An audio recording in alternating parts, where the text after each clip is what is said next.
I instructed him. He grunted, picked up the chest, and carried it into one of the back rooms.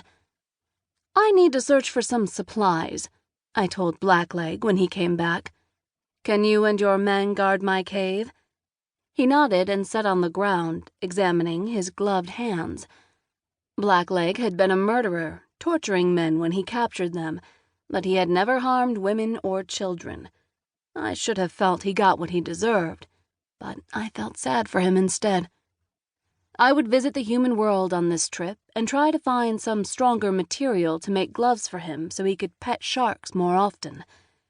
I should be gone for about a week, I said, so feel free to take turns watching the cave so you can make a trip out to the sharks. His teeth clacked together as he looked up at me.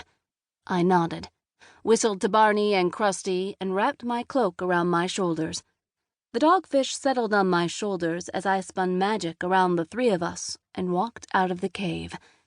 The salt content was so high that nothing could live here, which was why it was called the Dead Sea. My beautiful tentacles would have shriveled up in the water if I didn't have magic. I used my tentacles to propel us through the water, headed towards the passage I'd made beneath the land to connect the Dead Sea to the Mediterranean Sea. There were a couple islands that had a few supernatural creatures living on them, and beyond that was several countries of humans. I preferred to avoid humans, but sometimes they were necessary, since they had the best trade. I swam through the narrow tunnel I'd made, glad I had smeared bioluminescent goo along the walls to allow me to see a little bit. As I swam, I determined I should add more because it was still a bit claustrophobic for me. Not that I cared if anyone else could use it.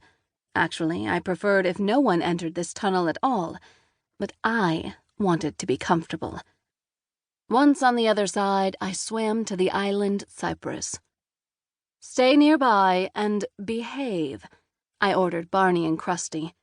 They bobbed, brushed their scales against my face, and then zipped away to play.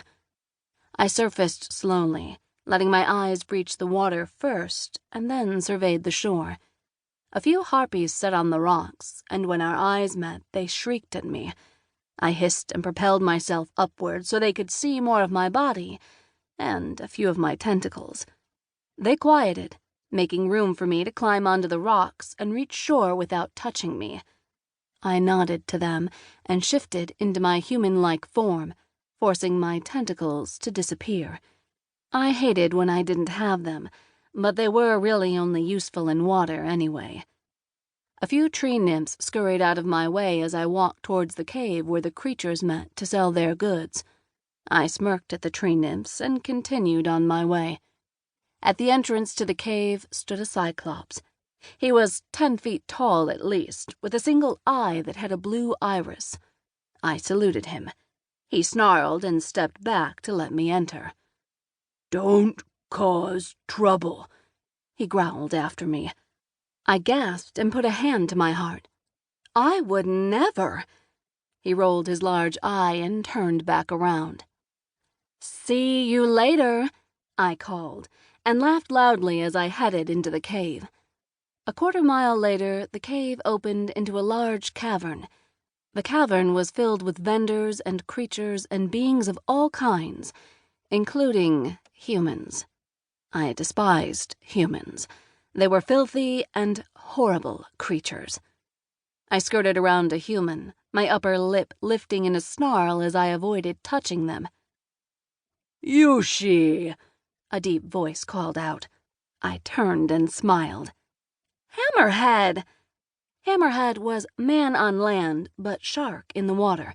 We got along very well, partly because we both hated that asshole in the Atlantic. "What are you looking for today?" he asked, motioning at his supplies. "Seaweed seeds and a few other items," I said, and held out my list to him. He examined the list and whistled. "Quite the assortment. Got a big spell planned?" I shrugged and toyed with a jar of shriveled souls he kept on display. He refused to sell them, no matter what price I offered. "I like to keep well stocked in case something comes up." "I don't have some of these.